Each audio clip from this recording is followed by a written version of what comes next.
বিমস্টেক সম্মেলনের ফাঁকে প্রধান উপদেষ্টার সঙ্গে নরেন্দ্র মোদীর বৈঠকের সম্ভাবনা।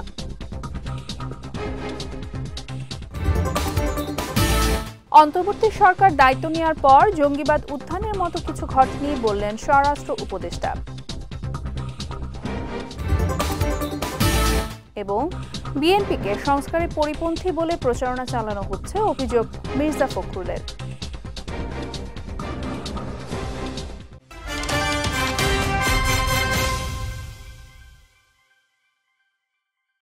আসসালামু আলাইকুম। বিজয় রাতের সংবাদে আমন্ত্রণ জানাচ্ছি আমি সাদিয়া রেজওয়ানা তন্নি। শুনছিলেন শিরোনাম, এবারে বিস্তারিত।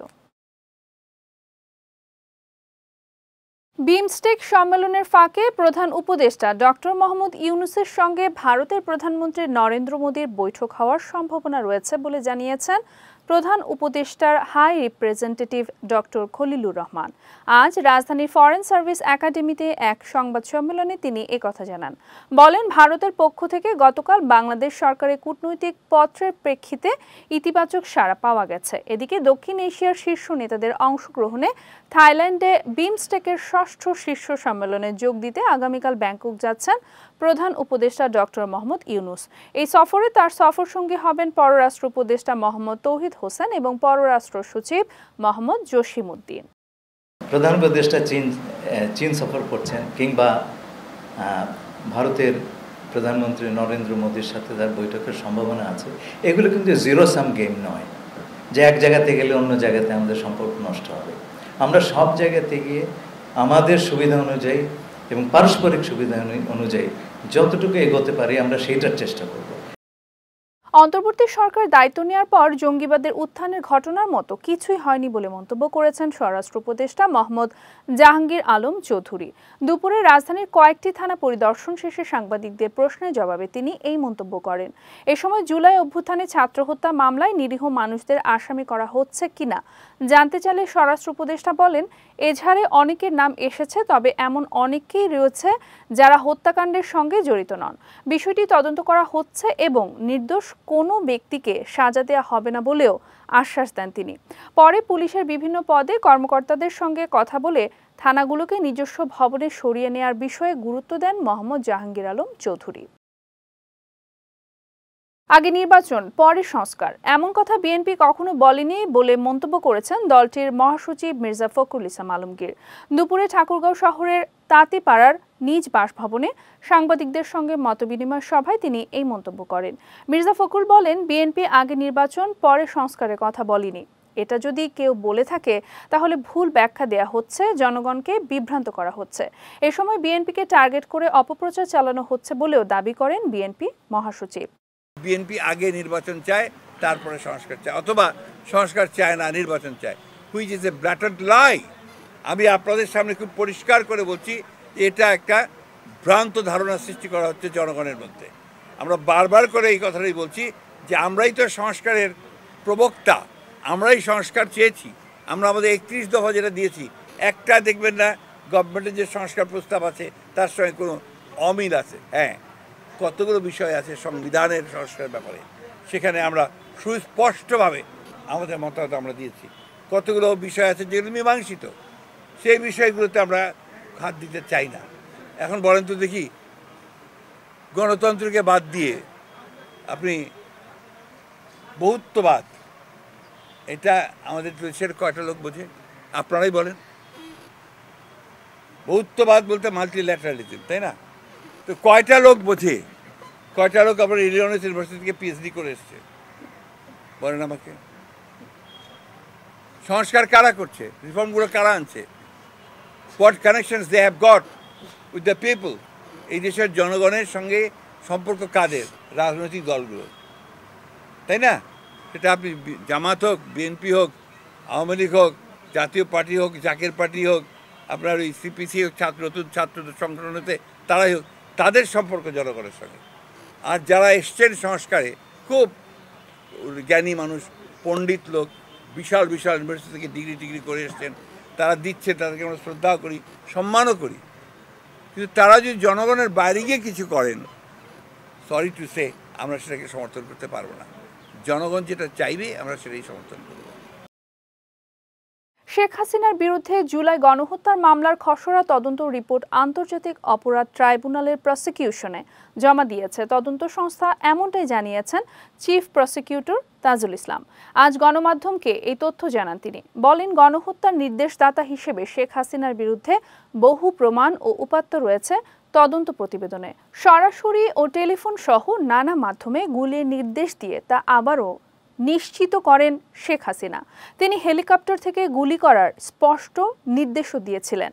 আইনের ভাষায় এই গণহত্যার সুপেরিয়র কমান্ড রেসপন্সিবিলিটি শেখ হাসিনার।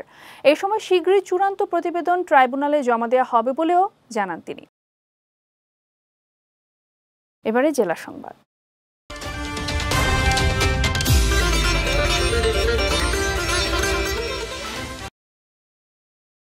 ফ্যাসিবাদের দোসরদের ঐক্যবদ্ধভাবে প্রতিহত করার আহ্বান জানিয়েছেন বিএনপির জাতীয় নির্বাহী কমিটির সদস্য মোহাম্মদ জালাল উদ্দিন।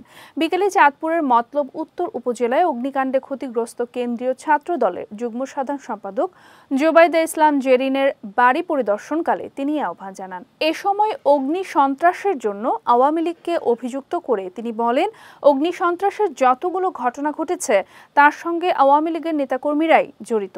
পরিদর্শনকালে জেলা বিএনপি নেতা আলমগীর সরকার, মতলব উত্তর উপজেলা বিএনপির সাংগঠনিক সম্পাদক মিয়া মঞ্জুর আমিন স্বপন, ছ্যাঙ্গাচর পৌর বিএনপির সভাপতি মোহাম্মদ নান্নু মিয়া সহ স্থানীয় নেতাকর্মীরা উপস্থিত ছিলেন। সব ষড়যন্ত্র রুখে দিতে বিএনপির সকল স্তরের নেতাকর্মীদের ঐক্যবদ্ধ হয়ে কাজ করার আহ্বান জানিয়েছেন বিএনপি চেয়ারপারসনের বিশেষ সহকারী শামসুর রহমান শিমুল বিশ্বাস। দুপুরে পাবনা কুঠিপাড়া ঈদগাহ ময়দানে দলীয় নেতাকর্মীদের সঙ্গে ঈদ শুভেচ্ছা বিনিময়কালে তিনি এ আহ্বান জানান। এ সময় বিএনপি নেতা এ.কে.এম. মুসার সভাপতিত্বে ঈদ শুভেচ্ছা বিনিময়ে বক্তব্য রাখেন ছাত্রদল, যুবদল, স্বেচ্ছাসেবক দল, মহিলা দল ও বিএনপির বিভিন্ন স্তরের নেতাকর্মীরা। পরে আগত নেতাকর্মীদের মিষ্টিমুখ করানো হয়। ঈদযাত্রা নির্বিঘ্ন করতে বরিশালে বাস কাউন্টারগুলোতে যৌথ অভিযান চালিয়েছে বিআরটিএ ও জেলা প্রশাসন। বিকেলে নগরের রূপাতলী ও নথুল্লাবাদ বাস টার্মিনালে এই অভিযান চালানো হয়। অভিযানে নেতৃত্ব দেন জেলা প্রশাসনের নির্বাহী ম্যাজিস্ট্রেট আজহারুল ইসলাম। তিনি জানান, ঈদকে কেন্দ্র করে যাত্রীদের কাছ থেকে পরিবহনগুলো যেন অতিরিক্ত ভাড়া আদায় করতে না পারে এবং সড়কে ফিটনেস ছাড়া কোনো পরিবহন চলাচল করতে না পারে, সেই লক্ষ্যেই অভিযান চালানো হয়। অভিযানে যাত্রীদের কাছ থেকে আদায়কৃত অতিরিক্ত টাকা যাত্রীদের মাঝে ফেরত দেওয়া হয়। পাশাপাশি বৈধ কাগজপত্র ও ফিটনেস সার্টিফিকেট না থাকায় একটি বাসের মালিককে ৫,০০০ টাকা জরিমানা করা হয়। এদিকে জনস্বার্থে আগামীতে এই অভিযান অব্যাহত থাকবে বলেও জানান তিনি। ঈদযাত্রা নির্বিঘ্ন করতে এবং যাত্রীদের থেকে কেউ যাতে অতিরিক্ত ভাড়া আদায় না করে, তার জন্য বিআরটিএ এবং থানা পুলিশের সহযোগিতায় আমরা নিয়মিত টহল কার্যক্রম হিসেবে আমরা এই নথুল্লাবাদ বাস টার্মিনালে ভিজিট করি। এখানে আমরা সবগুলা কাউন্টারই মোটামুটি যে যাত্রীদের কাছ থেকে অতিরিক্ত ভাড়া আদায় করছে কিনা সে বিষয়ে খোঁজখবর নিই এবং আমরা এখানে দেখলাম মোটামুটি সবগুলাতেই ভাড়া নির্ধারিত, সরকার নির্ধারিত যেই ভাড়া আছে সেই ভাড়ায় আদায় করছে এবং যাত্রীদের কাছ থেকে খুব বেশি একটা অভিযোগ পাওয়া যায়নি। ভোলায় ওয়ার্ড বিএনপির সভাপতি জামাল উদ্দিন হত্যাকাণ্ডের ঘটনায় 4 জনকে গ্রেফতার করেছে পুলিশ। দুপুরে এক সংবাদ সম্মেলনে বিষয়টি নিশ্চিত করেছেন ভোলার সদর সহকারী পুলিশ সুপার রিপন চন্দ্র সরকার। তিনি জানান, গত 1 এপ্রিল জমি নিয়ে বিরোধের জেরে জামাল উদ্দিনকে মারধর করে মারাত্মকভাবে জখম করে প্রতিপক্ষের লোকজন। পরে স্থানীয়রা তাকে উদ্ধার করে হাসপাতালে নিয়ে গেলে চিকিৎসক মৃত ঘোষণা করে। এই ঘটনায় নিহত জামাল উদ্দিনের ছেলে টিটন বাদী হয়ে ভোলা সদর মডেল থানায় একটি মামলা দায়ের করেন। এরই প্রেক্ষিতে আজ অভিযান চালিয়ে মোহাম্মদ রিয়াদ হোসেন, মোহাম্মদ শাকিল, মোহাম্মদ আবু সাইদ খন্দকার ও মোহাম্মদ শহীদুল ইসলামকে গ্রেফতার করা হয়। এছাড়া হত্যাকাণ্ডে জড়িত অন্যান্য আসামিদের গ্রেফতারে অভিযান অব্যাহত রয়েছে বলেও জানিয়েছে পুলিশ। দুই পক্ষের ভিতর দাওয়া পাল্টা দেওয়া চলছে, তারই একটা পর্যায়ে তিনি আহত হয়ে যান। তারপরে ওনাকে হাসপাতালে যখন নিয়ে আসছিল, হাসপাতালে নিয়ে আসলে হাসপাতালে ডাক্তার তাকে মৃত ঘোষণা করেন।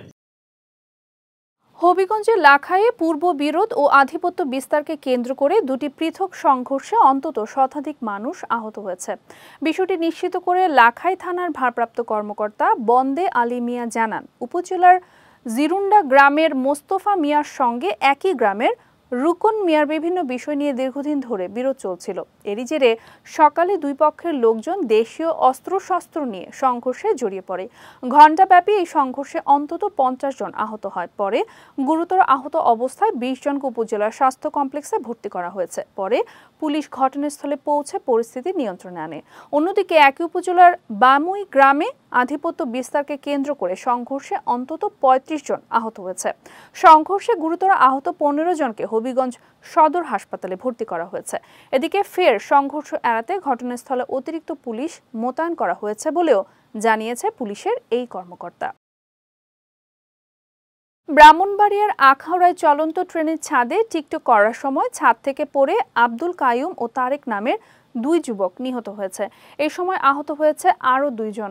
সকালে উপজেলার মোগরা ইউনিয়নের গঙ্গাসাগর ব্রিজ এলাকায় চট্টগ্রাম থেকে ছেড়ে আসা সিলেটগামী পাহাড়িকা এক্সপ্রেস ট্রেনের ছাদ থেকে পড়ে তাদের মৃত্যু হয়।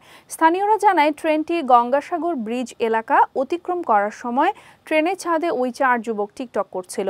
এই সময় ব্রিজের উপরে থাকা তারের সঙ্গে জড়িয়ে আব্দুল কাইয়ুম ছিটকে পড়ে যায়। এছাড়া বাকি 3 জন গুরুতর আহত হয়। পরে তাদের উদ্ধার করে হাসপাতালে নেওয়ার পথে আরেকজনের মৃত্যু হয়। এদিকে এই ঘটনায় আইনগত ব্যবস্থা নেওয়া হয়েছে বলে জানিয়েছেন আখাউড়া রেলওয়ে থানার ভারপ্রাপ্ত কর্মকর্তা জসিমউদ্দিন খন্দকার। এবারে আন্তর্জাতিক প্রসঙ্গ।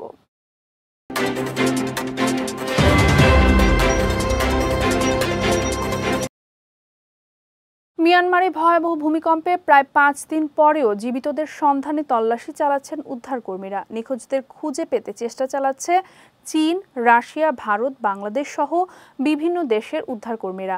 দেশটির জান্তা সরকার জানিয়েছে এখন পর্যন্ত প্রায় 3000 মানুষের মরদেহ উদ্ধার করা হয়েছে। এছাড়া ভূমিকম্পে আহত হয়েছেন 4639 জন। এখনও নিখোঁজ রয়েছেন কমপক্ষে 373 জন মানুষ।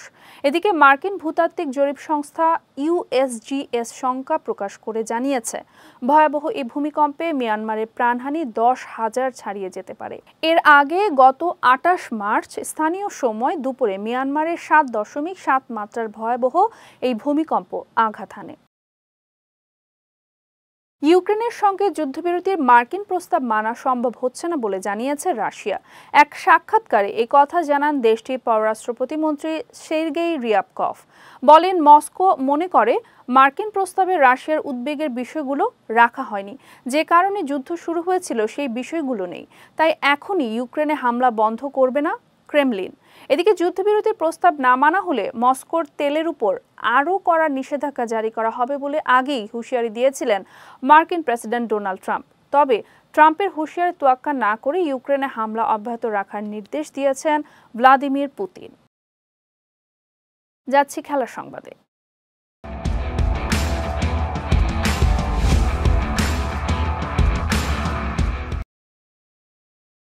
পাকিস্তানের বিপক্ষে টি-20 সিরিজ জয়ের পর এবার এক ম্যাচ হাতে রেখে ওয়ানডে সিরিজ নিশ্চিত করেছে নিউজিল্যান্ড। আজ হ্যামিল্টনে সিরিজের দ্বিতীয় ম্যাচে পাকিস্তানকে 84 রানে হারিয়ে সিরিজ নিশ্চিত করে কিউইরা। আজ টস হেরে প্রথমে ব্যাট করতে নেমে 50 ওভারে 292 রান সংগ্রহ করে নিউজিল্যান্ড। জবাবে ব্যাট করতে নেমে ফাহিম আশরাফ এবং নাসিম শাহ জোড়া 50-তে সবকটি উইকেট হারিয়ে 208 রান তুলতে সক্ষম হয় সফরকারীরা। এতে 2-0-তে সিরিজ নিশ্চিত হয় কিউইদের। আগামী শনিবার সিরিজের শেষ ম্যাচে মুখোমুখি হবে দুদল। ইনজুরির কারণে আগামী 7 সপ্তাহের জন্য মাঠের বাইরে ছিটকে গেছেন ম্যানচেস্টার সিটির তারকা ফরওয়ার্ড আর্লিং হল্যান্ড। দলটির কোচ পেপ গার্দিওলা এই তথ্যটি জানিয়েছেন। এর আগে গত সপ্তাহে FA কাপের কোয়ার্টার ফাইনালে বোর্নমাউথের বিপক্ষে খেলতে গিয়ে তিনি চোট পান। 24 বছর বয়সী এই নরওয়েজিয়ান ফরওয়ার্ড এখন পর্যন্ত 28টি লিগ ম্যাচে 21টি গোল করেছেন। এদিকে ঘরের মাঠে বাংলাদেশ সময় আজ রাত 1:15 লেস্টারের মুখোমুখি হবে ম্যানচেস্টার সিটি। 29 ম্যাচে 48 পয়েন্ট নিয়ে লিগ টেবিলের 5 নম্বরে আছে গার্দিওলার দল। বিজয় রাতের সংবাদ শেষ করার আগে শিরোনামগুলো দেখে নিচ্ছে আরও একবার।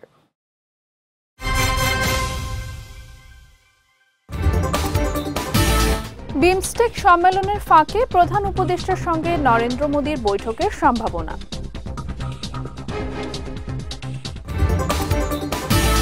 অন্তর্বর্তী সরকার দায়িত্ব নেওয়ার পর জঙ্গিবাদ উত্থানের মতো কিছু ঘটেনি বললেন স্বরাষ্ট্র উপদেষ্টা।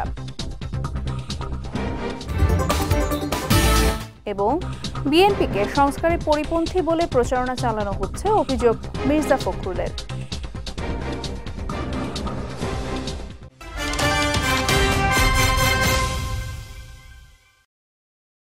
বিজয় রাতের সংবাদ শেষে আজকের মতো আমি সাদিয়া রেজওয়ানা তন্নি আপনাদের কাছ থেকে বিদায় নিচ্ছি। আগামীকাল একই সময়ে নতুন সব খবর দেখতে চোখ রাখুন বিজয় টিভিতে। এছাড়াও আজকের বিজয় রাতের সংবাদের ভিডিও দেখতে পারেন আমাদের ইউটিউব এবং ফেসবুক পেজে। আমাদের ইউটিউব হলো youtube.com/bijytvofficial এবং আমাদের ফেসবুক পেজ হলো facebook.com/bijytvlimited। এতক্ষণ সঙ্গে থাকার জন্য ধন্যবাদ সবাইকে।